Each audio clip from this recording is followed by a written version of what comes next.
That's probably making a big difference too. Flying that machine. That machine, dude, has gone on some serious adventures. She's shiny. You guys ready? Okay. I'm ready. Okay. Hey guys, welcome back to the podcast. Today I've got two friends that I met several years ago. Really good friends of mine. I had the opportunity to work for them and with them, and they're a couple guys that I really look up to and respect in the paramotor world, and yeah, just really good friends. So I'm super excited for this podcast. So today's guest is Trevor Steele and Mike Wingard. Thank you guys for being here and doing this. Thank you for having us. Yeah. Mr. Colton. We were hoping to shoot this up on top of a mountain, but we've talked about it for a while. It's a little, yeah, we've been trying to do this for like 6 months or I'm something. not sure how you'd carry all your lights and cameras up there. Yeah, we wouldn't be able to bring the lights, but maybe Mike will rip up there on his motorcycle. I could do that. I could put them all in the just have to build a huge You fire. show up, dude, there's like 7 feet of bags on top. You're like, I got it all, guys. Yeah. You brought two Start at 12. Okay, that's my first trip. 4 more to go. Trip 1 of 73 for Colton's podcast. Got to get up there. Yeah. This video was previously posted on Trevor's channel, so if you've already watched it, you don't need to watch it again. This is the same video, but I wanted to share it to my audience as well because him and I have slightly different audiences probably. So. Yeah, For and sure. we'll give a after 10-minute bonus for Colton's content. That's right. Bonus content. Backcountry Boom. PPG. This is dark. This is Backcountry PPG after hours. That was the podcast we were thinking about creating. We should do it down at Salton. Yeah. You know, listen the to hard that. part is you only come Look in. at that pack of coyotes. Oh yeah. We might get jumped by a pack of Oh, this is going to be coyotes. great. Yeah. 34 minutes in, 3 dudes attacked in a field. Yeah. Here comes the audience. Oh man, you know, gonna be a look, good time. I got a beef to pick with you, Colton. Okay. We're gonna just jump right into it, okay? I'd love to film more podcasts, but somebody has a family in Idaho, and he likes to hang out with his wife versus just being in a field with us, filming podcasts all the time. I know. Yeah. I'm grateful. Thank you, Amy, for all the time that you give us, Colton. But, you know, Yes, we could sure. film some more podcasts. A little more, just a smidge more. Maybe we'll go for a couple more down at Salton. Maybe we'll get like a whole bunch of dudes together. That would be fun. It would be chaotic. Yeah. Get like a drunk Caleb. Oh. Yeah. Look out. Look out. Get you. Get a It's big just like do a bonfire. yurt. Make a Backcountry PPG after hours podcast in the yurt. Mike's got this yurt. It's not a tent. It's a yurt. It's a yurt. Anyways, it's like 12 feet by 12 feet. It's a Oh, big no, old it's bigger, circle, man. It's but 24 feet, I think. great. We'll blow up my ozone pylon. It is not 24 feet. It's pretty big. It's about 24 feet around. Okay. Yeah, All right. Okay. I give it that. Okay, It's all pretty right. big. We had some epic parties in We'll it. just have a good yurt party, dude. We filled it. And Yeah. we'll just pass the mic around, and everybody will just pow out. Oh, that'd be great. And every 5 minutes, everybody does a shot. And I bet you by the hour into this podcast, it's gonna be like Yeah. slurring, backing up, rewinding. People are like, "What did he say?" Well, let's start with like, how did you guys meet? How did you and So Mike tied meet? me up, threw me down the stairs, drug me into the back of a U-Haul van, a cheap one that didn't latch, so I almost fell out, but thankfully he duct taped me to the floor. Yeah. And just like that, we've been married ever since. you guys do have an unusual relationship? Everyone that comes through our training class Definitely do. asks us how long we've been married. Yeah. We bicker and argue like an old married couple. Yeah. But I think that's a sign of a good, healthy relationship. Yeah, because usually by the end of the 10 days, they realize we're ready for divorce. We're like, what? Your people When's are the, talking to my when's people. the wedding and when's the When's divorce? the wedding and when's We're the not divorce? sure which one to ask. Some of your students need therapy after they leave. I think. Yeah, they can fly great, but man, Man, dude, they had to put up with Mike and therapy Trevor for though, 10 they're days. definitely, Yeah. Yeah, so I met old Mike Wingard in October of 2018. You had signed up for beginner training with my beloved uncle, Dell Schanze, Super Dell. And you came down to Corpus Christi, Texas. It was me, Dell, Jordan? Was Jordan there? I don't think Jordan was there. My first class. But then Tyler was there. We had Tyler. the big RV, Yep. and we had 12 students, including Mike. Hmm. And dude, that was probably, still to this day, the most memorable, and I probably say that line all the time. Don't tell the students, but every class is the best class. And that was probably the most memorable training class for me. Not only was I introduced to you, and we'll get your side of that story in a sec, but that was right after I had graduated high school. I had done a summer selling door-to-door pest control, and then that was the first class I stepped into where my uncle, thank you, Dell, for the opportunity, kind of handed me the reins of like, yo, you could grow in this business and you could do some stuff and you could start running these classes. And this was the start of doing that and helping them sell equipment and becoming a bigger role of the training classes. And I remember I did really well in his eyes, and he was so appreciative, and he would talk me up so much, and he boosted my confidence so much on the drive home. And I made like the first little chunk of money. It was only like a couple $1,000s, but I remember like going to the gas station, like I can fill my car up. Yeah. And I was so excited about it. And I think the biggest thing from that class was that I met you, my beloved wife. So Anyways, it was 2018. That was So it was 2018? October of 2018. I graduated high school in June of 2018. He's a fresh guy. Fresh guy. Dude, I was such a young Yep. little kid. Yep. Such a young little kid. I Yeah. mean, I still am. What am I kidding? I feel old. I make the old man noises when I get up. And you learned to fly at like 12 years old? I did. Yeah. I learned to fly in August of 2012. I had just turned 13, not Yeah. 12. Yeah, let's get into that because Yeah. I've heard like bits and pieces of your stories over the years and stuff, but I would love to hear like the whole story of your like background and like as much as you want to go into about like how it Yeah, I all started. think What led you to paramotoring? How did you even find out about it? So we'll deep dive Yeah. my relationship with Dell, like we talked about, in a future podcast. So Okay. people have something to look forward to, and there'll be juice and excitement. And Okay. all the new drama too that I'm still up to date on. So Yeah. we'll go through that. But learning to fly, I mean, from a super young age, Dell started flying in 1998 or 99. I was born in 99, so it was before I was even born. My dad learned. He was my Dell's first student in probably 2000 or 2001. So from like a super young age, flying was a part of our life because Yeah. Dell loved it. Actually, Dell loved flying so much that he literally shut down a multi-8-figure-a-year business to just go paramotoring and build a paramotor company. Wow. And he just turned it off. Yeah. And so it was a big part of his life. And my dad, in the early years, it also was a big part of his life. He loved it and he flew a lot. And so my earliest memory of flying is probably in 2006. My dad took me to the point of the mountain and they put me in a harness and I wanted to fly so bad. And so a guy named Bill Heener, which was an old-timer paragliding guy. Yeah, I've heard of him. Yeah. He kited the glider while my dad held my legs. And I was like 5 feet off the Awesome. ground. And they just kited me in the sky for Wow. like what felt like hours, but was Yeah. probably like 15 minutes. Yeah.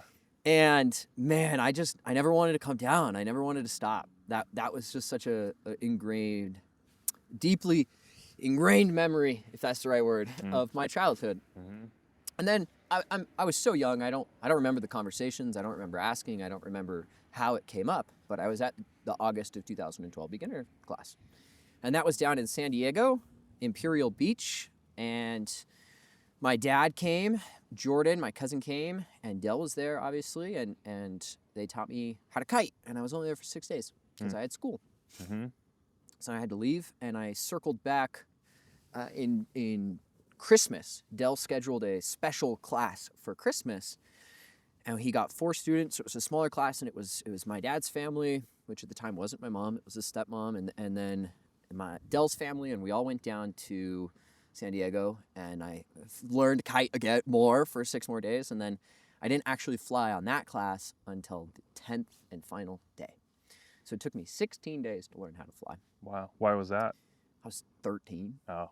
Yeah. You know, when you teach a kid handful of things. 1, they got to weigh enough. Yeah. 2, they got to have more skill. And 3, they have to have the judgment decision making. And so from the instructor standpoint, you got to learn that you could trust the kid to perform well under a high stress physical environment. And that the kid's going to respond to your inputs, as that's an important thing. And that you can trust the kid to make good choices. And so that just took time. And Dell was super adamant about making sure we were really good. And so that's just how it rumbled. At least that's my perspective of it. And it could have been different in reality. Maybe we just had bad wind and Dell was like, sorry, we can't go today. So had you ever flown at all before that? I mean, other than the little bit of That's kiting tandem once. with Dell? Yeah. Oh, okay. You know, How- big old S-trike, flat top S-trike. Oh, yeah, I remember those. And you know, funny enough, I live now in the field that he took off in. Really? Yeah. Wow. He used to live in a town over here called American Fork, and it was all just farm fields. And now it's all just apartments. And I live in the apartments. How that ironic, field is. right? I know, dude. And I That's run crazy. past his house every day when I go for my daily runs or whatever. And I don't remember how old I was, man. I know have no memory of any of that, but it was on a big S trike and a U-turn black light. And I just remember him carving the trees at his house. And I was like, this is so rad. Yeah, so then, you know, I took 3 flights. My second flight was an engine out. And I remember being like terrified at the engine out in the moment. And then I was like, oh, it's fine. Just like glide down and land. And I was so small that I wasn't strong enough to hold myself from falling over with a flat top on my back while inflating the wing. So my dad grabbed the prop, motor's on, but it was clutched, grabbed the prop and pulled me back and then turned me around and then let go and ran away. Oh my gosh. Wow. He's like, son, don't hit the throttle. He's like, don't hit the throttle, boy, or you're going to hear about it later. Oh. And then every summer, I would go to both of his training classes. The summer of 13, I went probably twice. Summer of 14 was super memorable, and so on. Don't remember anything about summer of 13. Would you help or you wouldn't help? I did in 2014. Oh, you did? And so 2014 is super memorable because I learned wing overs, I did a barrel roll, I did a tandem, and I started helping. Oh, nice. So what I will claim is my first time helping teach paramotoring is June of 2014, and there was a guy named Jordan, I believe was his name, a younger guy who I remember helping learn to kite for the very first time. Nice. And I bet I sucked so bad as an instructor. Right, left. Because you do what you do as your instructor did. Yeah. And so my initial phase of teaching paramotoring was to do it exactly like Dell, which is a very vocal, very intense, super fast pace. You learned from. Yeah. Right? Yeah. And maybe I wasn't that way. Nowadays, like there was a point in my progression of teaching where I decided that's not the right approach and I shifted. But I don't think that was in 2014. Yeah. But then in that same class, I did a tandem for the first time. I took Jordan and I took a student's daughter. All right. And I remember him looking at me like, hey man, that's my daughter. Be safe. I'll be safe. Yeah. And then I did wing overs at a barrel roll and I did a sat, dude. And my dad told me before the class, he's like, no sats, absolutely not. And he told Dell, like, no sats. Yeah. I did a sat and I didn't tell my dad. Dell posted it on YouTube. And my dad was so mad. I was like, Dell, you have to take it down. Anyways, sats are just a stupid ass trick. Yeah. Yeah. And then I don't remember 15, 16, 17, but you know, come 18, then I was teaching, and I would go every summer because I'd make money. Mm-hmm. You know, he'd pay me, I don't know, $500 per class to help. Yeah. And Dell would always train down in Texas, right? Well, he trained in. Oh, I remember the other reason why June of 2014 was so memorable. We got thrown in Mexico jail. Oh, really? Oh, that's right. Yeah. Oh, duh. Got to remember that. Yeah. So, you know, Dell in all his glory loves to make enemies. Yeah. And a competing school would teach just down the beach. Mm. Okay, hang on first. This is alleged. This is just our theory. And mind you, my theory is rooted in what Dell thought because I was so young at the time, is whatever Dell said. And so Dell thinks the instructor down the beach called the Border Patrol on us. Mm. And at the time, which was 2014, you had to have a visa if you were in Mexico for more than 6 days. We were only there for 4 days, so it really didn't apply. But they claimed that we had illegally immigrated in Mexico, we didn't have our visas, we didn't have our paperwork, blah, blah, blah, blah, blah. And they scooped up the whole class because one of the students threw everyone under the bus, which was dumb. And Dell and myself and Jordan, and we all got shipped to an immigration office in Tijuana. And all the adults got put in a cell, and the kids were in the lobby. Oh my God. So it was Dell, me, Jordan, because the adult for the kid as well. Oh. And then another kid and his dad were in the lobby. And dude, it was a long day. It was like 10 hours of sitting in that lobby. And I remember going to the bathroom and like you had to walk past all the cells and there's all these like really scary looking dudes and they walk you to the bathroom with a shotgun. I'm like 14. My dad was so mad. He was so mad at that. But that was a little intimidating. Yeah. But I can say I was thrown in jail once. And a Mexican And jail. Mexican jail. I was never put in a cell though. So why did they end up letting you out? Well, they took us to the border and they just, we walked across, got McDonald's and then walked back, got our visa and then went. And then Did they confiscate any of your stuff? No. Wow. You know, with Mexico stuff like that, you really don't know if it's just them trying to get some money out of you, Yeah. like shake you down, or if it's real. And in that case, we didn't try to tip them or pay them off. Right. They showed up with armored vehicles at like 8 in the morning. Wow. Yeah, you were like, yep, what do you want us to do? We'll follow your lead. You know, and so maybe we just needed to give them $1,000 and they would have left us alone, or 500 or whatever. And maybe they were real. We had to sign like a whole bunch of documents. For a period of time, I was like, maybe I'm not allowed in Mexico. Still don't know that, by the way. Oh, you better check. We're going to go to Baja this winter and show up at the border and I get thrown in jail. Oh, that would just be sorry, great. Mike, see you later. We remember you. We know who you We are. know you are. It's been 10 years. As we're looking there, there'll be his poster on the Dude, back. there's just And one the back picture on the wall. wall and it's me. Yeah, right, okay. But they took all my fingerprints, dude. They had me in their system. So then, Mike, let's hear about your story. Like, how did you learn about paramotoring and what got you into it? Well, it was 2018, and I think I was working in my garage at the time, and my kid came in with his phone, and he's like, look, Dad, you can buy a flying machine, you can put it in your car, you don't need a license for it. And I'm like, what?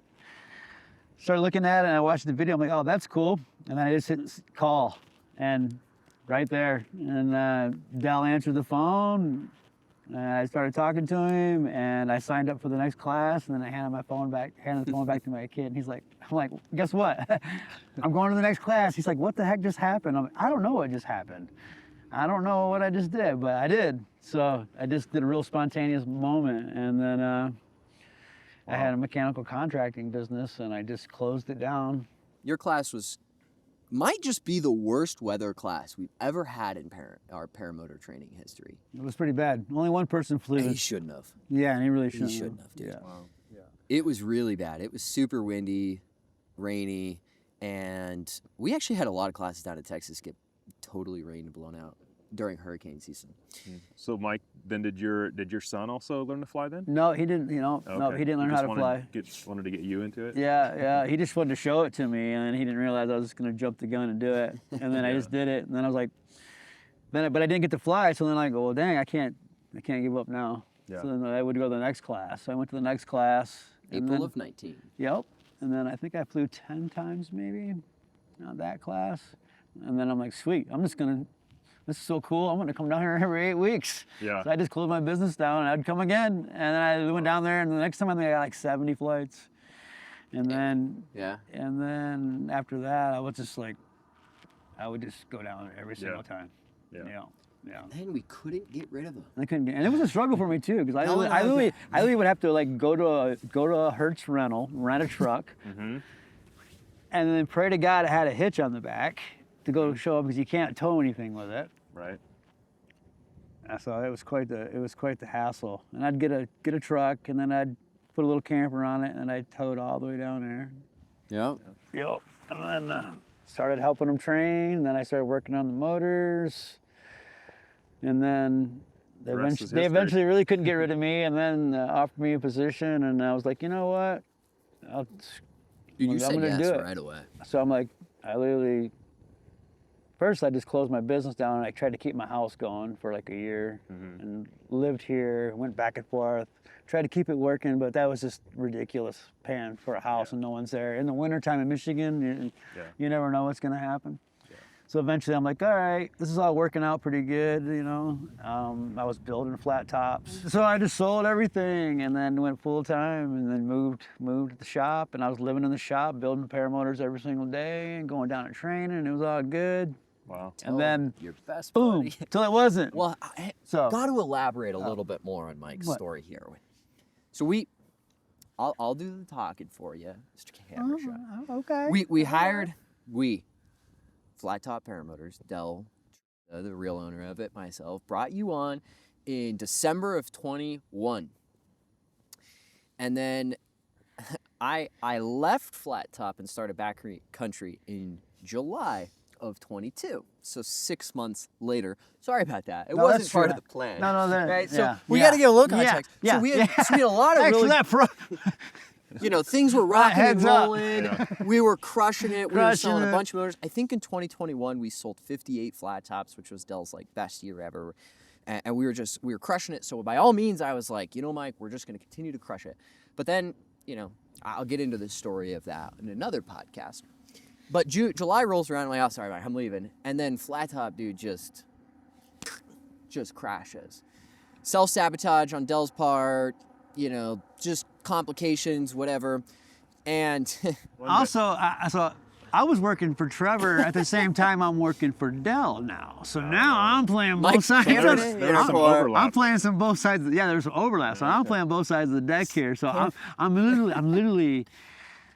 Oh my God. you're waking up here teaching paramotoring for 2 Yeah. hours, then you're Yep. driving to Dell's house, which was 15 minutes from here, building flat tops, then driving back and teaching paramotoring while freaking out Dell's going to find out. Wow. Yeah. And during an adventure class, we go down to a different location, which we call LZ2, and we're out there teaching those guys, and who do we see flying? I'm out here teaching Dell someone how to never kite. flies. I look over, here comes Dell. I'm like, oh my gosh. Mike I'm done. runs into his trailer, dude. Like a climbs hiding- under the dog bed. Hiding thinking in he's the gonna hide. trailer, like he's not gonna notice whose trailer it is. I just look, I peek out the window, and what do I see him just coming by? I got a wingtip, just looking at me, man. I'm like, oh, that's it, Trevor. That's it, dude. I'm That's gonna go it. back, and I'm not gonna have a job. I'm gonna be working for you full time now. Congratulations, you got a new employee. So what ended up happening? So we left, and then I went back to work, and it was like it never happened. Really? Was never said a word, nothing. How you doing? What you doing? Nothing. Like it never even took place, because obviously he didn't want to do the work, and if you got rid of me, then there's no one else to do the work. Right. And he's a smart guy, so he's like, well, And you were the only guy building flat tops yeah. at the time? I was the only one building flat tops. Yeah. Wow. Yeah, so that kept rolling. So then I was like, well, shoot, I guess I got the green light. So kept doing it. Kept doing it. Kept doing it. And then Until Flat Top really took a spill. really took a spill. I mean, I can elaborate on how it fell apart, and then I want your Christmas story too. Firstly, I was really holding Flat Top together for a lot of years because Dell had probably, you could say, just lost interest. He was always into, oh man, I'll just say it. He was always into young hot chicks, is what he said, right? And so in 2020, he met this girl on the beach who I actually took tandem, who then he started to have this little fling for, who he brought to my gosh darn birthday party with his wife at my mom's house. Oh, I don't remember that. Yeah, he flew her to Utah. I remember the flying to Utah, but I didn't know they go to your birthday. Dude, they went to my birthday party. They were snuggling up on the couch. It was really weird. Anyways, so the analogy I use is once you eat one chip, it's a lot easier to eat a second. Well, Dell had the discipline to say no to wandering down that rabbit hole until then. And then many months later, the following year in March, and sorry to air all this laundry, they separated, and Dell didn't actually own flat top paramotors, and I won't say why, but it was logistics and complications. His ex-wife did, and she tried adamantly to get him to sign paperwork so there was split ownership, as there should have been in the divorce, but he never did, so she owned it. And at this point, since they had separated, Dell was then going to the Philippines. He was going to Thailand at the time. Now he goes to the Philippines, and he was chasing, in his words, young hot chicks. And so there was no care about paramotoring. He would fly back to the United States, straight to Texas, run the class, then fly back to the Philippines. Yeah. And so I was running the whole show for 2020, 2021, and 2022, managing all of it with his then ex-wife, who was very helpful, super key player in that, and I actually really enjoyed doing business with her. And I appreciate her in providing me an opportunity too. Anyways, so once I stepped out, well, Dell's 2 years disconnected from running the business. Yeah. He's not interested in running the business. He's interested in continuing his lifestyle in the Philippines. And financially, he was being supported through the business, but also he had started to create a scooter rental business, which I don't know how many scooters he had. I don't know how many he has now, but I guess it was enough for him to do his thing. And he came back to running the company for a very brief period of time. That was when like all the crazy hotel videos where he had like a Thailand girlfriend in the background, dancing or whatever. Yeah. But he had kind of put one of his boys in charge of it, and he just wasn't ready at the time to be running that to be trying to fill training slots. And it wasn't just running a school, and it wasn't just selling equipment, it was manufacturing. And with manufacturing, your cash flow management is super important, which means minimizing expenses, making sure you're not over-purchasing on inventory, and just all the things that go with that. And I had been doing that and managing it to my best ability. And then once I stepped out, there's this disconnection, and then there's no idea what to do. There's he sold stuff, but the money's gone. And where did it go? And we need to buy inventory, and now we can't deliver. And then all this stuff happens, and then he took a bunch of money that he shouldn't have taken in cash. And then there was an FBI investigation, and then he was fired, and then it all just fell apart. And Dell's ex-wife just wanted to be done, and still just wants to be done. She still has a bunch of inventory. And so then it was like, basically pick up the pieces. No, we're not selling any more things. Let's pick up the pieces. Well, Mike fell in the middle of that because it didn't just happen overnight. That was a 6 to 12 month process. And you were still working for him in the midst of me leaving and it all falling apart. And you can share your Christmas story. That was really lovely. Yeah, that was like December the 21st. 21st. Yeah, December 21st. I'm just working down in the shop, building paramotors, get a call. Hi, Mike. I'm like, hey. She's like, oh, no, I called you. You called me So first. Tricia called me, and she's like, hey, That's what it was. there's no money left. We can't keep paying Mike right now, really. And I need to tell Mike that this is his last week. So would you call me and say you got... So she called me to see how should we approach this, Yeah, and I was yeah. like, I should be on the phone with you. Okay, that's what So it was. I called you and I said, Mike, you should sit You should down. sit down. And I'm like, no, I'm okay. And I you're know, like, you no, should you should sit sit down. down. I'm like, okay. And then she called. We had a 3-way phone call. That's Like, what it was. it wasn't just that this is the last week that we're going to employ you, but a It was whole like- bunch of dudes are going to show up in a half was like hour for- and for- take for one, the yeah. whole inventory out of the basement. Yeah, for one, it was like, Mike, I can only pay you till December 25th. I'm like, oh, okay, sweet. So I got four more days to pay. And she said, oh, by the way, they're going to be in a few minutes to grab some inventory. I'm like, okay, fine. And then all of a sudden, within 10 minutes, the door opens up and there's a line of like 10 people. And within 15 minutes, the shop is completely empty. And then they're all gone. I mean, I got a video of me like sitting there full shot working. And then within 20 minutes, I'm like, oh my gosh, this is like crazy. Empty. Everything's empty except the chair, and I had a couple tools and a lathe. And I'm like, okay, well, man, I don't have to do that anymore. I mean, that was a positive look on it. Yeah. I don't have to rivet rivets anymore. After I did them all by hand for the most part, and then right at the end, I finally got an electric one, and then it all went downhill. Murphy's Law. So But, what did you do then? That was sucky. So yeah, so then I was just like, I had to gather my oats then for a minute, and then I was just realizing at the time I had a girlfriend, and I ended up moving in with her, and moved to Vegas, and I lived with her, and then I would come back and train with Trevor, Wow. And then they and then that separated, and You've been And with me ever he- since. yeah, And then Dell ended up living full time in the Philippines, right? He moved there. Yeah, he was already pretty much full-time in Yeah. the Philippines, Yeah. and he just stayed full-time in the Philippines. Yeah. He's still there. He comes Yep. back once a year, maybe. Oh, he does. Maybe. I heard he wasn't allowed back in the U.S. Oh, no, he's allowed back in the U.S. Oh. He's not allowed to sell anything in the Oh, U.S. okay. Yeah. Anyways, yeah, that was probably one of the worst business experiences I've had, is having to make that phone call with Teresa, because I felt partly responsible, because me leaving was the reason why that had happened. So sorry about that, Mike. yeah, not really. But it worked out better in the end. Yeah, It just was rough for a period of It's time. more. It was definitely Dell Schanze. Good old Super Dell. Super Dale. So like, Booyah. I've always been curious because he's like, does he truly believe, like when Flat Top and everything was in full swing and at its height, like, did he truly believe like everything he was saying and preaching about the flat What do you tops? think, Mike? I think, you know what, that's a really good question. Good question. That is a really good question, because he is he's a smart guy, so it's hard for me to really believe that he would think that. But when you talk to him, and once you're sipping his Kool-Aid for a while, he'll definitely make you think that. Yeah. I don't know. I I think he really did. In some ways and shapes, he did.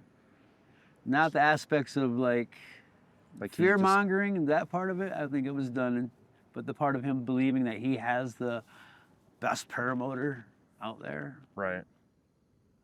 But like as far like that, and then also just like the gliders, the Hoax Flex, and Yeah, like, that did you he think just- he that's- truly believed that? I don't know about that, man. That one's tough. Oh gosh. Whew.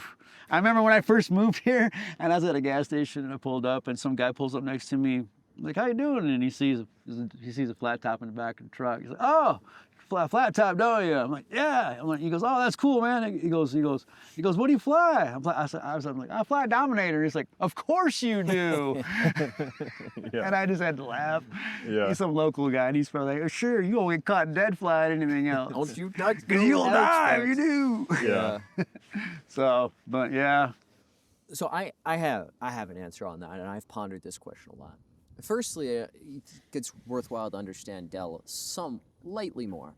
He's absolutely a cookie cutter narcissist, and I also think he's got a lot of tendencies of being a sociopath too, if not a psychopath. Well, that's just to give you a little bit more context on how his brain works, and moving on to if he actually believed it. For a long time, he full-heartedly believed every sentence. The only reason to this day I now slightly question it is because he would slip up ever so slightly. In what way? There'd be small holes in arguments where I was like, well, how does that align? I can't say I have an example. Yeah. But there was like a there'd be no moment I answer. remember where I'm like, that is slightly Off. where I'm like, And ultimately what led me to wandering down the rabbit hole of trying other equipment and learning for myself was because I poked holes in all his arguments. But the question isn't, whether the arguments are true. It's the question is, does he think they're true? Yeah. And I always believed, and I don't know if I do anymore, that Dell was extremely ethical and had very strong morals. He wasn't going to lie, but he was going to say he had to believe. Now, as I've gone further and further away from Dell, I don't know if I can say I full-heartedly believe that. I don't know if I can say I really have an answer, which is why it's always the best whatever he sells, right? If it's a Menard, it's the best motor. If it's a whatever he sells. I remember it's the best. Vitarazi switch, right? Yeah. We flew Vitarazis. They were the best They until were they the cut them best. out. Yeah, until they cut him as a distributor. Yeah. And then all of a sudden, the Minari was the best, and the Vitarazi sucked. Terrible. Dude. It had all these problems. terrible. All these problems. So those are like holes. That's what threw me right, to. where it's like, it's inconsistent. There's something off here, and that's where, and Dell and I would have arguments too, where I would just challenge his thinking, and I wouldn't challenge his thinking because I didn't believe, because in order to be in that ecosystem, you had to believe it, really, and I believed. Up until 6-8 months before I left, everything. I believed all of it, the whole spiel. But I would challenge him, and then I would get to a point where there was no further argument on his side. The only thing he would say is, "I'm right because I have more experience than you." Well, why? Why? What does that mean? Tell me. Answer the question. And he just didn't have the answer. Why did you find yourself challenging him, or like? I poked a hole. Why were you trying to poke a hole? I didn't. You weren't. I didn't try to poke a hole. I poked a big fat hole. Actually, he poked the hole. Do you remember why? There was two distinct things. First one is the fins. I made fins for the flat top to counteract torque steer. Oh yeah. And Dell adamantly said they wouldn't work. They're not going to work. They suck. They're not worth the time. Don't waste money. Blah blah blah. I think we funded it, like I did, and I had another kid who helped me. His name was Austin. Austin's great. Shout out Austin. Yep. And Austin handmade all of the fins. Remember that. And Dell had a 2-hour conversation with Austin. Oh, I remember that. Telling Austin they're not going to work. Yeah. And then they worked. And then Dell flew it. And then you know he what said, he said? What? I want the first set. Yeah. I knew they were going to work. I knew they were going to whole work the whole time. And I go, oh, really? So what else have you lied to me about? Yeah, open the That door, was didn't it? That was the hole. And I wasn't trying to prove him wrong. Like, I wasn't actively trying to disprove all his stuff. I believed it. I didn't need to. And he was my family, and he had given me so many great opportunities, and like, life was really good working for a flat top in my shoes. Like, we trained only 5 classes a year versus the 15 classes that we'll do here at Backcountry. So from a workload standpoint, it was a lot less, and I flew more and all that stuff. Anyways. Do you need a pee, Mike? Do you need to pee again, Sunshine? I'm good. We can take a We could pause. quick. Let's take a pee break. Okay. 2 minutes. All right. That's all you get. Okay. Remember it. We're back. Continue. Poking holes. Poking holes. Sorry, guys. Camera pee break. But poking holes in Dell's arguments. That was. Oh snap! I broke my chair. So I didn't break it. I dismantled it. Anyways, the fin one was a big one, and that was just that was just like a opening of the door of like, okay, well, if you lied to me about this, and I so heartedly believe everything else, why wouldn't you be lying to me about everything else? Mm-hmm. And so I wandered down more rabbit holes, and I challenged all the ideas. One of them was I bought a Parajet. Actually, Dell bought a Parajet, and I was very hopeful he would never review it. And when I left, he did proceed to review it. But I bought a Parajet. And initially I flew it, and I was like, it's fine. And I wasn't that impressed with it. But then I took the Parajet and a flat top to the field, and I flew them side to side, back and forth for like few hours or whatever. Mm-hmm. And I was like, dang, they are so much better. Mm. What did you notice was better? I mean, first off, it was a lot more comfortable. Yeah. Second off, once you acclimated to the different posture on launched, landed way better, and landing posture. And then it counteracted torque steer amazingly, obviously, compared to a fly top, which doesn't counter torque at all. Yeah. And then it would track with the wing a lot better in carving. So with the flat top, because it was so wide and because your weight is moving back and forth, as you would go up, if your weight wasn't properly placed, you would lag, and that would lead to riser twist risk. Whereas a Parajet and MacFlies and all that stuff track a lot better. Right. Anyways, so then I was going to put swing arms on a flat top, because I didn't buy the Parajet to be like, okay, well, screw flat top, I'm gonna go, sell something else. No, it was like, how can I make the flat top better? So then I was like, I took the Parajet to the manufacturer of the flat top, which was up in Kaysville, Utah, and I was like, can you just put those on the swing arms on the flat top? He's like, yeah, just let me know when you want me to. I was like, great. And then I told Dell I was gonna do that, and he got so pissed. Like, so pissed, he looked at me, and he's like, do not do that. Absolutely not. And I was like, oh man, I'm onto something. I'm onto something. Yeah. And then I don't remember how all the other things went. I know I talked to a lot of people about reflex. Obviously, that's like the big Dell thing. Mm-hmm. You have probably crumple zone conversations, and like everything else is gonna like kill you, which that was less of a engineering thing, and I could figure that out with my own brain. But the reflex, like, I couldn't figure out with my own brain. So I talked to a lot of people, and I wandered down a lot of rabbit holes. Dimitri, actually, with Iris Paramotor, I had so many conversations with him. Shout out, Dimitri. Huge thank you for, like, all the hours you spent talking to me about reflex. Yeah. And then I flew Judson's Viper 5 at Salton Sea, and I chased Dell down. Oh, smart. Because Dell was flying at the same time. I was mashing speed bar and chasing Dell and just blowing past him. I was like, you are slow, and you keep lying to us about this Dominator being fast, and I know you are. Anyways, I was mad. I had reached a point where it was I would argue it was a cult. The flat top world was a cult, at least how deep we were in it. And it was like, okay, well, when you're exiting a cult, at least from my experience, there's an anger phase where you're mad. And in my spot, I was mad that my uncle, of all people, had lied to me about so many things for so long that I believed, that I regurgitated, that I pitched to people. Right. I was really mad about that. Right. I got drunk one night at Salton that year and rambled on to the point where Mike was like, dude, you gotta go or we're gonna lose our job. Yeah. And then I bought a Dudek Warp 1, and actually, no, I bought the Dudek Warp 1. Then Dell bought me a Piper 1 without realizing he bought me a Piper 1. I did pay for it, but he bought it originally. Flat top bought it. And then it was just rabbit hole down, rabbit hole down, rabbit hole. And do you want to go into the story of how me leaving happened? Yeah, absolutely.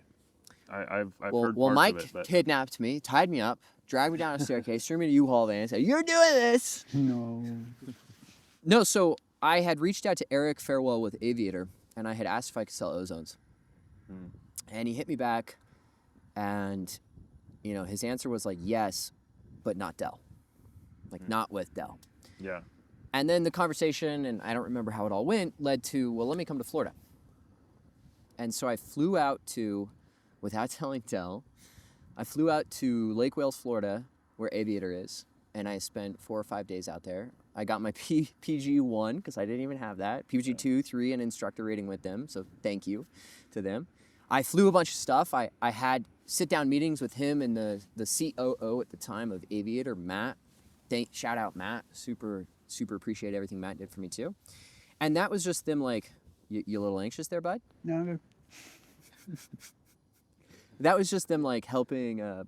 You wanna go? Yeah, probably so. If you're good. We're never You guys are good. We good. always appreciate more mic time. I know, but Go. Yeah. I need to Go. If you need to go take care of your dog or Just whatever. go. Yeah. Okay. Yeah. We're No good. All right, guys. Brief pause here. Mike is gonna exit, and then Okay. I will continue the conversation. Let me pull that mic off you. So we're back. back. Thanks, guys, for the brief intermission. When I do the Dell Conversation podcast, because this is talking a lot about Dell, more than I expected it to, I also should dissect his arguments. Yeah. That would be cool. So it'll be two-part. It'll be discussing the relationship and a few more nuances with Dell, and then just dissecting a handful of his arguments, because we're not doing that here. Yeah. Looping back, and sorry for this just becoming a Trevor rambling on. No, it's fine. This is great. I've never heard the whole story. Yeah. So. So I go to Aviator, right? I get those ratings, and Matt and Eric really wanted to help me leave. And I cannot express enough gratitude for them for not just the actual help they did, but the mindset and the encouragement and the reassurance of like, people believe in me. Yeah. Because at the time I was 22. I had only really worked for my uncle. I didn't have like a ton of money, and I just was like, I was risking leaving a very well-paying job running flat top, Right. doing what I love with my family, to something that might not work. Like Yeah. every business, you don't know if it's going to work. And, everybody from an outside perspective is like, of course it's going to work. You're going to slam dunk success. At least, quite a few people said that. And I'm like, well, you don't know that. Mm-hmm. I don't know. And anyway, so then I come back. I show Dell my USPPA certification. He was so mad. He threatened to fire me, actually. I was like, fire me, I guess. It'll make it easier.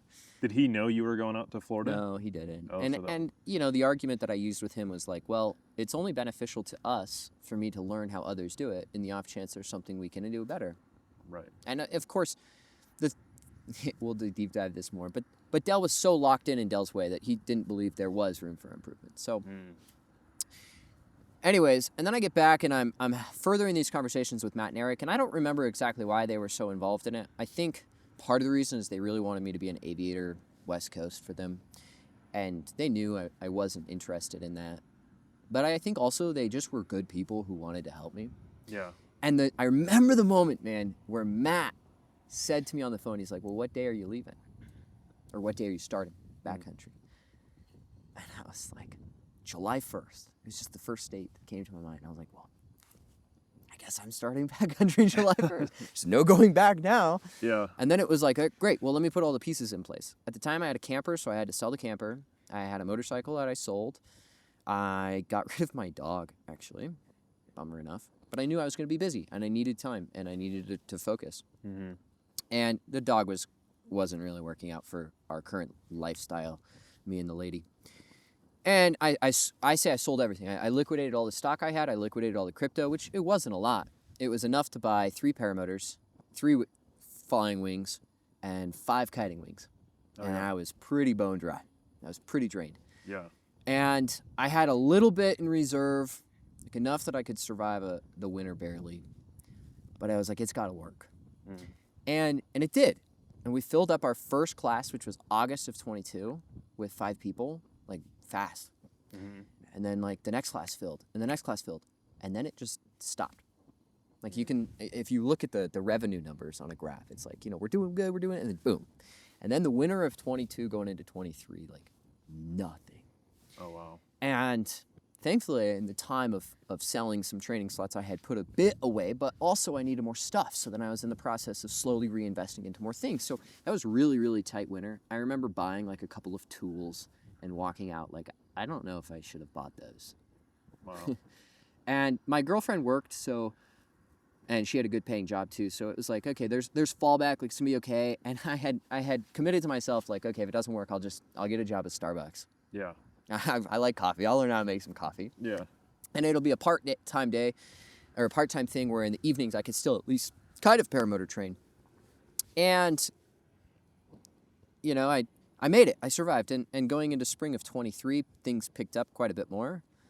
And we filled classes. And that's actually when I brought Judson on too, which was a big risk. And I appreciate Judson for all his hard work he gave us. Mm-hmm. And things just continue to grow. And fast forward from like being bone broke with 3 paramotors to like now we have 9 and like 40 something wings and like a lot and like a truck and a camper. It's all grown and it's really fun for me to now look back and be like, wow, you know, I really did put it all on the table. Yeah. And you know, hindsight, it's like, well, yeah, of course it was gonna work. No, it wasn't. I had under 2,000 YouTube subscribers. And I averaged 300 views a video. The community as a whole, can't say for sure, but I don't know if the community as a whole really loved me. I was a black sheep. I was supporting and arguing on Dell's side. And, you know, they were welcoming. I think they were less welcoming than they want to actually lead on, because fast forward to today and they're not very welcoming, but maybe that was something I did. I never knew. Anyways, and yeah, I'm just super grateful that this is my life and that it worked out, and I pay my duty tax every single day. I work my butt off, and I try to make the best pilots I can. And the training program we run now is night and day different from the training program we ran then. It's 100 times different than what Dell ran. We make such better students, and I'll deep dive that when we win our next podcast. But like, it's so different now from what it was, and I just can't imagine still being in that spot. Yeah. Can't imagine still working for Dell. I've had the ability to build relationships with different brands. We import ozone now, and I have a strong relationship with them. I'm super grateful for that. I'm really excited to be a part of the ozone ecosystem. And MacFly we've got a great relationship with the Mateos family, and I love their machines. And I'm just so excited to be in the spot that I am now. And I'm so grateful that I took the risks that I did take then. Yeah. Looping back to like when you took that risk, like what was like, let me think of how I want to say this. Well, first off, how did you go about telling Dell about it? And like, what was that conversation like? So we had done a training class down in Texas, and we were driving back. We'd all drive down together. We'd all drive back together. Mm-hmm. By we all, I guess I mean his boy, me, and him. Mm-hmm. Dell made it really easy, actually. And shout out Dell for unintentionally making this easy, because, and this is terrible and super personal, so I won't go a super deep dive. But his son really wanted to understand why they divorced, and Dell refused to actually give any answers and was just being kind of mean, actually very mean and ruthless and vicious. And his boy was, you know, not taking it very well, and it was a really sad, terrible situation. I was trying to argue with Dell, like, dude, just give a logical answer. Like, I know the answer, you're just not telling it, because I weirdly fell super in the middle of the divorce and helped in the whole process because I was holding the business together. So I knew all of the things. And Dell and I had a really great relationship at the time, and I was probably his only quote-unquote friend. Not that a narcissist actually has friends, because that would indicate they have emotion. They don't. And so I knew all the nitty-gritty, and he just refused. He was just being an asshole, really.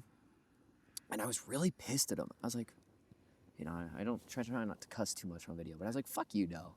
Yeah. Be nice to your boy. Yeah. Like, give him an honest answer. He deserves it. Well, that happened. And then 2 hours later is when we were getting home from our 24-hour drive from Texas. And I was like, well, we didn't talk. It was silence, dude. It was so quiet.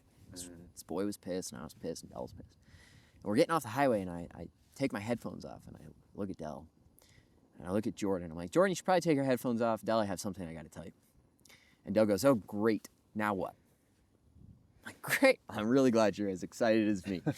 And I was like, I'm quitting. I don't remember the exact terms, but it was something along the lines of like, I'm putting my 2 weeks in. My last day will be July 1st. Wow. Or June 31st, technically. And then he proceeded to argue for a half hour how I was making the biggest mistake of my life. The best opportunity I might ever have was running this. I shouldn't do it. It's a huge mistake.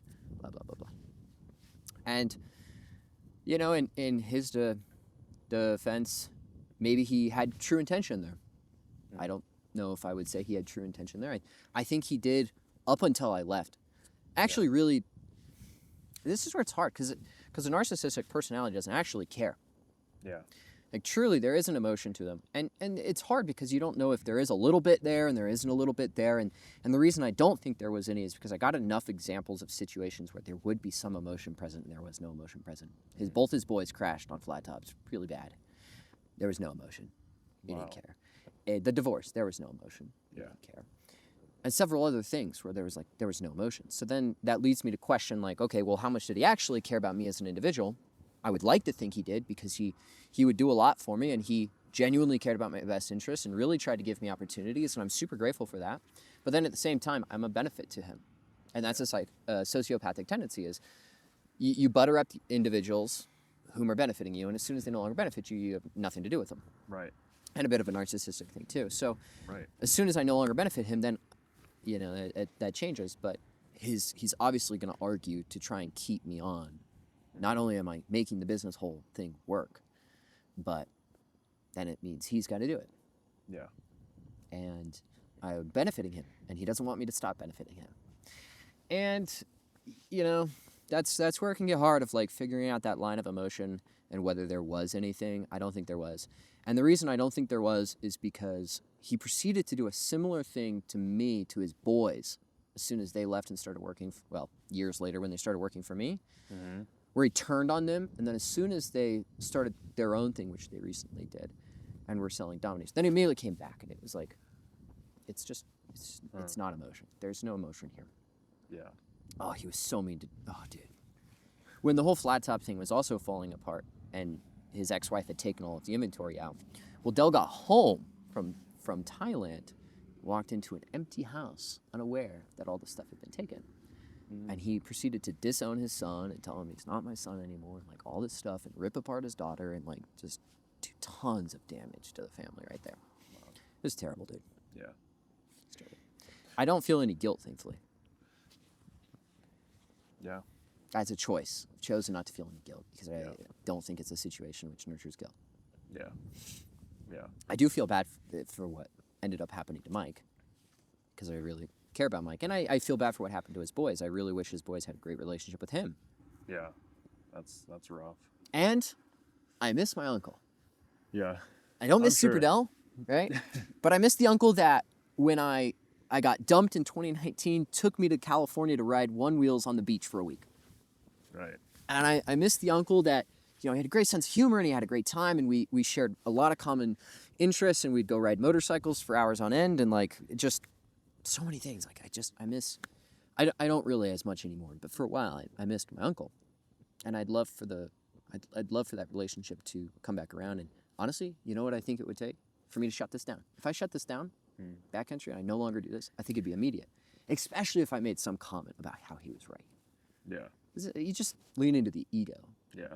And tickle his ego, and then you're more inclined to get what you want. With Dell, I learned, and this manipulation, I hate to admit it, but if you understand how his personality worked, it's exactly as you expect it to be. He's going to respond exactly as you expect him to respond.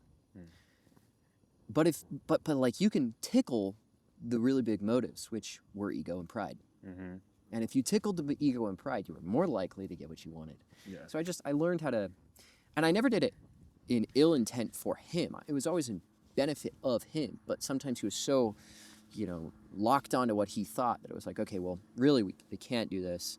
And if I can just like go ahead and do what you didn't want me to do, you're going to see that it's better, and then you'll tell me you knew it was right all along, and everything will be fine. Yeah. Guys, I know we said we weren't going to go down the rabbit hole of Dell and I's relationship. We do go down the rabbit hole. This is a future self. So just know anytime we say we don't, we do. Moving on. Yeah. Okay. Yeah. What was I saying? We pretty much wrapped that up. Maybe let's just go to a little bit more into like the Backcountry PPG and how like you started that, and then like how's it going? Like what are new things that are coming to Backcountry PPG? I know you've got a bunch of new products on the horizon. Yeah, Backcountry PPG. It is It is the business I always dreamed of creating. In fact, I found a journal of mine. I used to write a lot. Now, it wasn't like I wrote like my day was great because of this.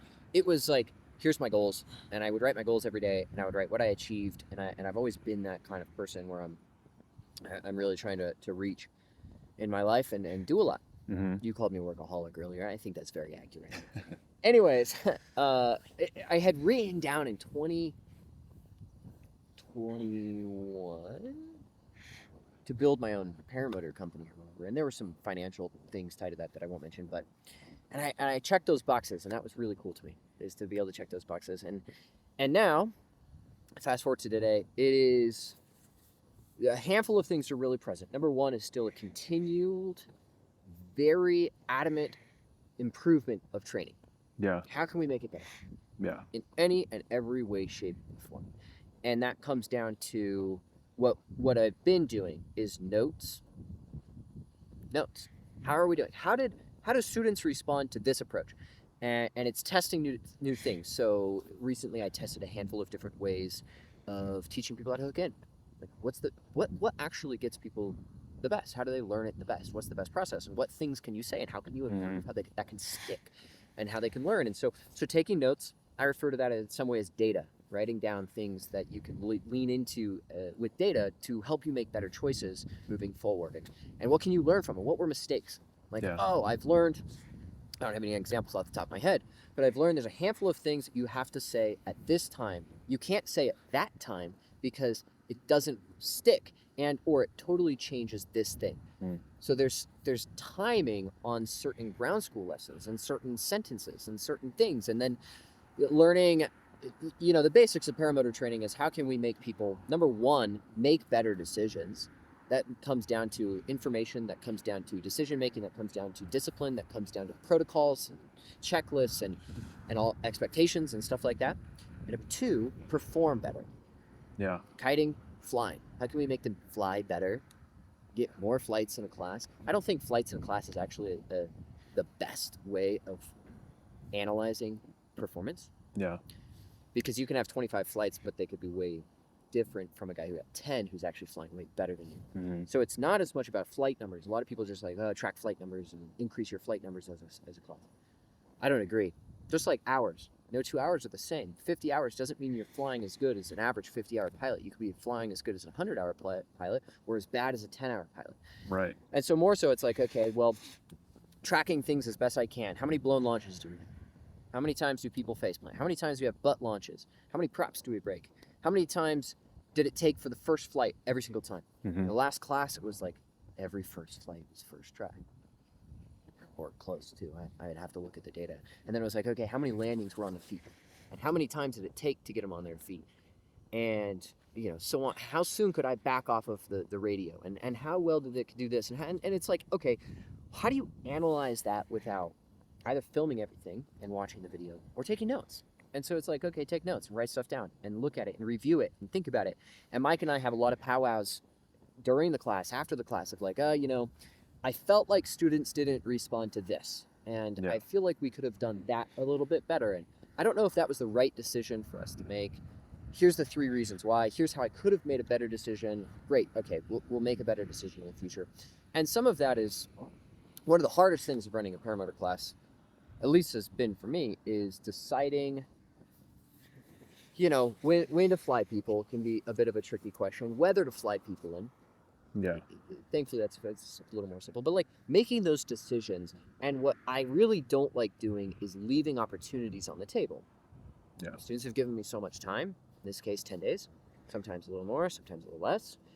They've given me money and energy and effort and trust. It's like, okay, well, the last thing I want to do is have left a whole training session on the table, meaning we didn't go to the field because we thought it was going to be bad, and then it was good. And this happens, and it's going to happen again in the future, and I'm okay with it happening, in the sense that I'm okay that I'm going to make a bad call on the safe side, but I'm not okay with it being often. I want it to be as little as possible and as close to zero as possible. How can I understand the weather to the utmost degree to make sure that we always take our opportunities? Yeah. And how can I make sure that students are as prepared as soon as possible so we can capitalize on those opportunities. Because sometimes it's like, okay, well, we need to put students in the hang test, and we need to run through a first flight, and that's a timely thing. So I won't do it this morning, we'll do it this evening. Well, then we lose this evening because of something, or we get distracted and it doesn't happen. And then the next morning, students are ready for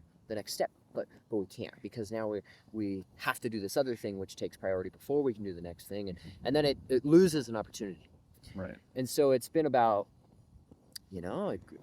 greasing the gears and figuring out how to be as efficient as possible, and how to make sure that we don't leave opportunities on the table, and that we deliver the highest quality training experience in every way we possibly can, and make the best possible pilots that we can, and be as safe as possible. And that's still the overwhelming dominant thing.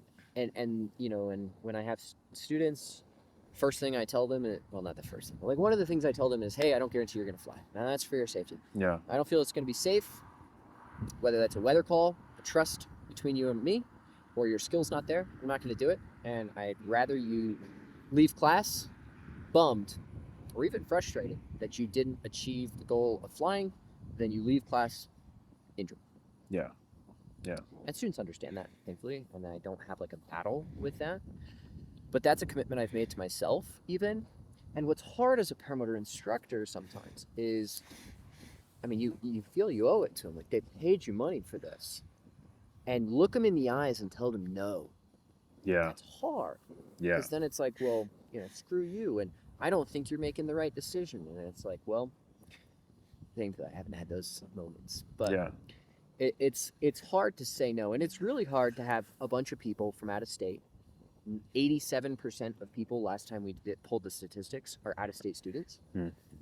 So not very many people from Utah. Mm-hmm. And a lot of these people are traveling from far away. This last class we had upstate New York who drove, 2 Florida people, one of them drove, and Pennsylvania and Washington and like all around the country who traveled here. And it's really hard if we have weather that ruins that, and we're not able to get the flights, or we're not able to deliver. But just remembering to myself, like, hey, I'd rather them go home safe than them go home injured, really kind of makes that clear, and easier for me in those moments where I'm trying to make a decision on whether to go for it or not, whether the weather's good or not, whether they're ready or not, to push the timeline, to speed it up, all those things. And that's just judgment calls. I broke my chair again, guys. I put too many holes. Scoot it that way a little bit. There we go. Oh, no, it's fine. Learning how to reduce the wrong calls is a thing you just get over time, practice. And my trick is data. My trick is information. My trick is writing it down. That improves how fast I learn. That reduces how many mistakes I make. Yeah. And I have to perform just like the students have to perform. I largely have to make decisions. Yeah. And I don't know if other people do that. Maybe it's a militaristic thing that I do, and I had a special forces Green Beret dad who instilled certain mindsets that I still have to this day, and one of those is that. And I'm also a big perfectionist. I really like to be as perfect as possible. Right. And part of that is like, okay, I'm really sinking in over here. Scoot it that way. That way. Yeah, there we go. There you go. Perfect. Now I can stretch my legs. Yeah. And part of the perfectionist is like refining the craft. And so, the big question you asked is like, what's going on in backcountry? That's always going on. Yeah. And that's going on with our beginner class. It's going on with our adventure classes. One of the noteworthy things within the last year that I feel like we've done is I teach wingovers so much better than I did a year ago. How so? I've really learned the steps to walk people through, the foundational skills that you need to learn first, and then the ways you step them into bigger energy. Yeah. Like it's become written out in notes, and I've learned because I've had students that have come through, and I've had the opportunity through repetition to get better at it. Mm-hmm. But I was adamant, like, even when Steve and Mike came through in February, I'm on a phone call with them. I'm like, I don't feel like I really understand how to teach someone wingovers yet. Now I feel like there's still room. I know there's still room. And I worked really hard at this last class to really think about it, and take notes on how we can do better. But it's so much better than it's been. And so that's a big noteworthy thing. We have really good launching success, and we're starting to have really good landing success. Obviously, everybody lands. But what I mean is that, like last class, we had first landings on their feet and every landing on their feet. Wow. Versus like butt land the first 10 and then they figure it out. No. How can I get them to land on their feet the first time? Yeah. And that's partly because like these dudes are 50, 60. Mm-hmm.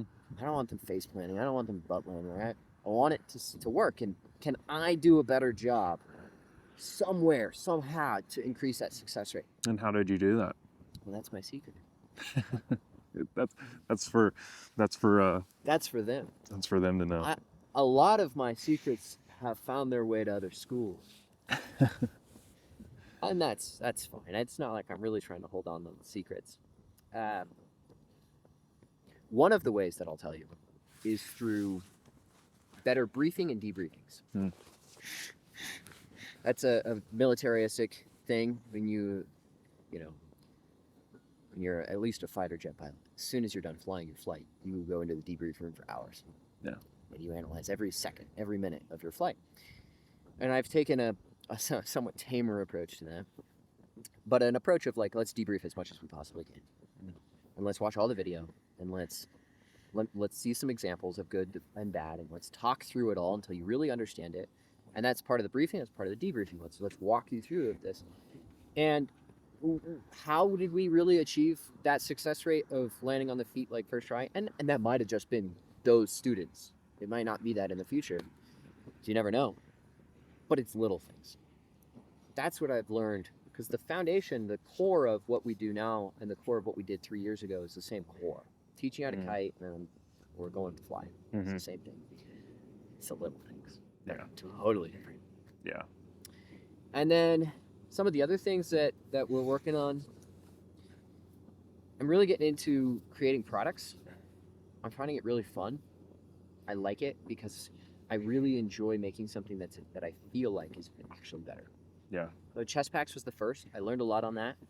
I made a lot of mistakes on that. I sold 300 of them or so in 2 months, which was super cool. I basically recouped my cost.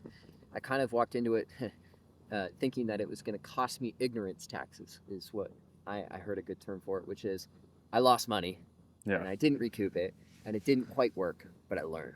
And thankfully that wasn't the case. I recouped my investment, 1,000 of them, for goodness sakes, which was one of the mistakes. But And I know you got a bunch more products coming. Can you talk about anything? I do. I have a bunch more products coming, and I really am getting into the products thing two-part. First and most importantly, I really like it. Yeah. Like the paramotoring thing, obviously, I really like the paramotoring thing and teaching it. But there's something exciting and creative to creating products. Like, it's fun for me to make stuff that people like. The toggles showed me that. Yeah. I made the toggles. That was really the first product, but I shouldn't diss on the toggles. Toggles did well. Most importantly, people liked them. Yeah. That joy of seeing people really excited about something I made, and like truly having a better experience, whatever it was that the product is going to be, because of that, man, that tickled something. And I was like, that's awesome. I like that. And then from a business standpoint, two parts. One, if I want Backcountry to grow, you grow in a couple of ways. You increase training volume, you sell more gear. And you either sell more stuff to new people or you sell more stuff to the same people. Right. So obviously we'll continue to scale and, increasing training volume, although I think we're fairly capped out on that. And all that stuff is as ethically and morally as we can. But also, like, how can I just sell all the people in paramotoring more stuff that they're actually going to benefit from? What are they buying? What are they using? Yeah. And how can I make something better that's going to serve them, that they're going to appreciate? And it's not just a money grab. Really, it's less of a money grab, because there's so much less money in selling 100 small accessories than there is in just running like a training class, honestly. And so it's partly satisfaction, it's partly that, and that's an avenue to grow Backcountry. And it's what is that? What it was? Non-training revenue, I think, is what the term I came up with. Meaning it's no non-Trevor revenue. I think is what I said. It's Yeah. not live or die on my physical back. The training is I have to go to the field. I have to teach the people, Right. and that's fine. I love it, and I don't want to stop. But also having stuff that can be, as I call, non-Trevor revenue, meaning someone else is in charge of the shipping and logistics and all of that, and that can generate revenue and income separate from me. Is super exciting from a business standpoint, and I'm a big business guy. That's you get to know me, you realize that's my thing. Yeah. And then the chest packs was also to be a separate business from Backcountry, which is why they're not called Backcountry. They don't have Backcountry's logo on it. Because, yeah, I want to make a bunch of stuff for paramotor pilots, but dudes, there's like 500 to a couple thousand paramotor pilots out there. So you're not going to sell that much stuff. Right. We sold 500 toggles in 2 years, and that's a lot of toggles. At least to me, it was a lot of toggles. Maybe there's way more pilots that don't have toggles, but maybe that was 10%, so 5,000 paramotor people. Anyways, math doesn't make $10 bajillion selling stuff to paramotor pilots. It's just there's not enough of them. Yeah. So to grow, not really my income, because I'm not a money guy, but more so to build a business that can become larger than me, that can become larger than Backcountry, that can really take to the next level. It's like, okay, well, it's got to separate. And it's not that I expected to make $100 million selling chest packs. Yeah. I didn't. But it was like, okay, can I sell something separate from paramotor? Challenge myself. Can I create a brand? Can I create a product? And we've sold more chest packs to non-paramotor pilots now than we've sold to paramotor pilots, which is really cool. Wow. And that's just that is exciting cool. to me. And from a business standpoint, I'm just really excited at the opportunity to grow and to expand. And that's fun. Right. And if all I ever am, from a business standpoint, is a guy who ran a paramotor school, I'll be fine. Yeah. I'm very happy. I'm super grateful, and this is super cool that this is what I get to do. But I'm definitely going to try. Yeah. To also build several other things. Yeah. I've got very ambitious goals. Yeah. I'm out here all the time, seeing your training and seeing how you run things, and like it's obvious that you really love it. Yeah. And like you have a lot of passion for it, and you get a lot of joy from it for sure. I do. And the same thing with all the new products you're coming out with. You're telling me all the time about how excited you are, and I can just see the joy that stuff brings you. So yeah, it's really cool. It does. Thank you. Yeah. It brings a lot of joy. Yeah. I got heated vests. I ordered a sample of a heated vest today. I could use one of those about now. Heated gloves I'm making, because I don't feel like any gloves are really great for paramotoring, and none of the heated gloves work that well on Amazon. Yeah. I'm making a flight deck chest pack. Wow. And I'm making another one, and it's That'll going to be have cool. a Backcountry logo, but it's going to stick and have Velcro and have your phone, a helmet bag, and flight suit, and... Yeah, I saw the flight suit. That's going to be sweet. Flight suit. Just stuff. Yeah. Stuff. The answer is yes. As long as, in business, as long as you don't lose. You chase 2 rabbits, you catch none. Mm-hmm. So focus is important. So making sure that I always say it's an overlap product. Right. It has to overlap. It has to also correlate to paramotoring. I have to understand it. It has to work for me. That way I know how it works for others. Mm-hmm. That's just what I'm doing. Yeah. I'm having a good time. Awesome. That and... I don't know. I didn't have anything with the end. I was hoping something profound would come to me. Yeah. Well, yeah, this was a really great conversation. We should probably wrap it up. Our cameras are almost dead, and it's Sweet. super cold out here. And it's time for us to get food. Yeah, we haven't eaten in a long time. So, yeah, thank you very much for doing this and sitting down. And I can't wait for the next one. You're headed down to Salton Sea here in a few days. So you're gonna be down there all winter. So I'm gonna come down for a little while sometime this winter. And Just a little while. I know you don't want to hang out with us. So we'll shoot another podcast then. The And next one, we gotta film one about you. oh yeah, well, They might. I know how much you love talking to the camera. Yeah. Yeah. Well, as I said in my last podcast, that's part of the reason why I wanted to start a podcast, because I'm not good at talking on camera. I'm not good at conversating really. And That's true. Yeah. You are good at conversating. You have to know the person. Yeah, that's true. Because when I met you and you now, it's two different Goldens. Yeah. Yeah. Well, yeah. So give yourself I some wanted to props. I wanted to get better at it, and so that's part of the reason I wanted to start this. And yeah, I wanted to talk to you, and there's many other people I want to talk to, and Yeah. and I love hearing people's stories and stuff and their passion for flying and Just why for they. sitting and listening. Yeah. I should have asked you some questions. I'm No. sorry. I was No, it's all good. selfish of me. No, it's all good. But anyway, yeah. Thank you for doing this again. Yeah. Yeah, anything you want to add? No, I think that's it. I just want to keep making good paramotor pilots. Yeah. Have people make fun experiences and Yeah. safer pilots, and just keep teaching, keep doing the thing. Yeah. That's just what I want to do. Awesome. Yeah. Yeah, it's really cool to watch. And Well, thank you. you make some incredible pilots. So I try. Yeah. I try. yeah, it's great.